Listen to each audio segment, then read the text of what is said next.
പലരും കണ്ടു കാണുകയുടെ വാട്സപ്പോ ഇതൊക്കെ ആയിട്ട് ഒരു വീഡിയോ പ്രചരണം നടക്കുന്നു. അത് ഉടൻ തന്നെ ഹൈക്കോടതിയിൽ നിന്നുള്ള അതിൻ്റെ ഓർഡറും മറ്റ് നിയമ നടപടികളും നടന്നുകൊണ്ടിരിക്കുകയാണ്. ഉടൻ തന്നെ ആ ഗ്രൂപ്പിൽ നിന്ന് കാശ് വാങ്ങി ഈ ഫ്രോഡ് പരിപാടി, വൃത്തികെട്ട പണി ചെയ്യാൻ ശ്രമിച്ചവരൊക്കെ കുടുങ്ങിക്കൊണ്ടിരിക്കുന്ന പരിപാടി പാടം തന്നെ പുറത്തേക്ക് വരും.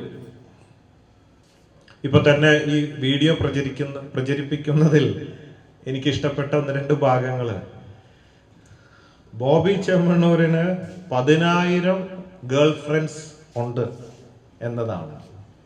അതെനിക്ക് ഇഷ്ടപ്പെട്ടു. കാരണം ശ്രീകൃഷ്ണനെ കുറിച്ചൊക്കെ അങ്ങനെ പറയുള്ളൂ അല്ലെ? എത്രയാ? 10,001 എത്രയാ? 16,000. അത്ര എത്തിയിട്ടില്ല. ഞാൻ ആലോചിച്ചു, ഞാനൊരു 5ാം ക്ലാസ്സിൽ തുടങ്ങണം, ദിവസേന ഒരു ഗേൾ ഫ്രണ്ട് വെച്ചാണെങ്കിൽ ഒരു 25 വർഷം കൊണ്ട് ഒരു 10,000 ഗേൾ ഫ്രണ്ട്സ് ഉണ്ടാക്കാം അല്ലേ? ഒരു 5ാം ക്ലാസ്സിൽ തുടങ്ങിയാൽ ഡെയിലി ഒന്ന് വെച്ച് വേണം. അപ്പോ എന്തോരം വലിയ അസംബന്ധമാണ്. ഈ കുപ്രചരണം ചെയ്യണമെങ്കിൽ ഇത്തിരി ബുദ്ധിയും ബോധം വേണം. 1, 2, 0 കുറയ്ക്കുകയാണെങ്കിൽ കുറച്ചും കൂടെ ഒരു വിശ്വാസ യോഗ്യത ഉണ്ടായേനെ അല്ലേ? ഒരു 1000, 100 എന്നൊക്കെ പറഞ്ഞാൽ കുറച്ചും കൂടെ ഒരു പ്രാക്ടിക്കാലിറ്റി ഉണ്ടായി പോയിന്. 10,000. അപ്പോ പക്ഷെ ഞാനായിട്ടേക്ക് TC ബോബി ചെമ്മണ്ണൂർ ചാനൽ യൂട്യൂബിൽ കയറി നോക്കിയാൽ, കൈരളിയുടെയും മറ്റ് ചാനലുകളിലൊക്കെ നോക്കിയാൽ കാണാം. എൻ്റെ ഓട്ടം കഴിഞ്ഞപ്പോൾ ഇന്റർവ്യൂവിൽ പല ചോദ്യങ്ങൾ ചോദിച്ചു.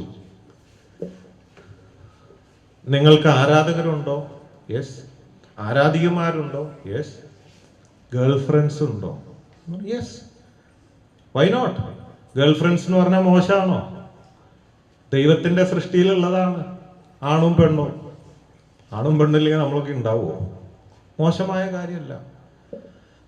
ചങ്കുറ്റത്തോടുകൂടെ ഞാൻ പറഞ്ഞു, yes, I have girl friends. ഞാൻ മനുഷ്യനാണ്, പച്ചയായ മനുഷ്യനാണ്. ഞാൻ പുണ്യാളനൊന്നുമല്ല. മാത്രമല്ല അതെൻ്റെ വ്യക്തിപരമായ സ്വാതന്ത്ര്യമാണ്. പിന്നെ ചോദിക്കുന്നവരും കേൾക്കുന്നവരൊക്കെ ഇതിനേക്കാൾ അക്രമമാണ്. പക്ഷെ പകൽ മാന്യന്മാരാണെന്ന് മാത്രം. ഞാനിത് തുറന്നു പറയാനുള്ള ചങ്കുറ്റം ഉണ്ടായി. അത് പറഞ്ഞ വഴിക്ക് എൻ്റെ ലൈക്ക് അങ്ങോട്ട് കൂടി. എന്താണെന്നറിയാം, സത്യം തുറന്നു പറയാനുള്ള ചങ്കുറ്റുള്ള ആൺകുട്ടിയാണ്. കഴിയാവുന്നതും നുണ പറയാതിരിക്കാൻ ശ്രമിക്കുന്ന ഒരു വ്യക്തിയാണ്.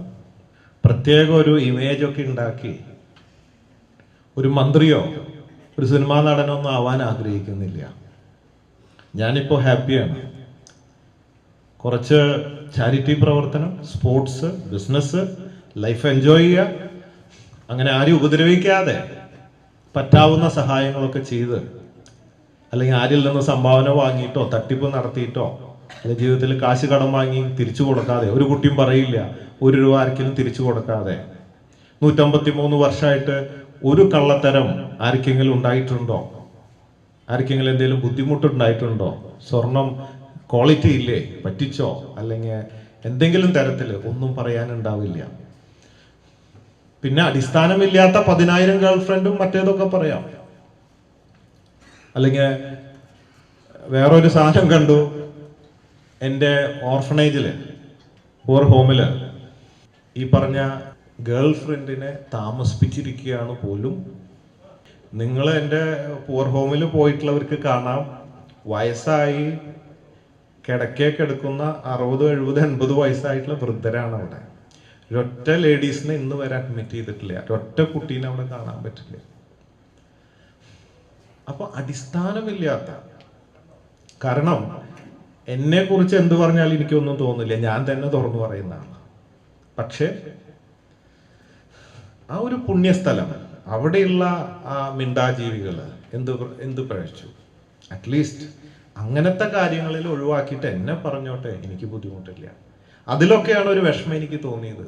നല്ല കാര്യങ്ങൾ ചെയ്യുന്നു, സംഭാവന വാങ്ങുന്നില്ല. ഇനി ആരെന്തൊക്കെ പറഞ്ഞാലും എനിക്ക് എൻ്റെ മനസാക്ഷിയോട് ചോദിക്കുമ്പോൾ ഒരു ഉത്തരം കിട്ടും. അതാണ് ഏറ്റവും വലിയ ഉത്തരം.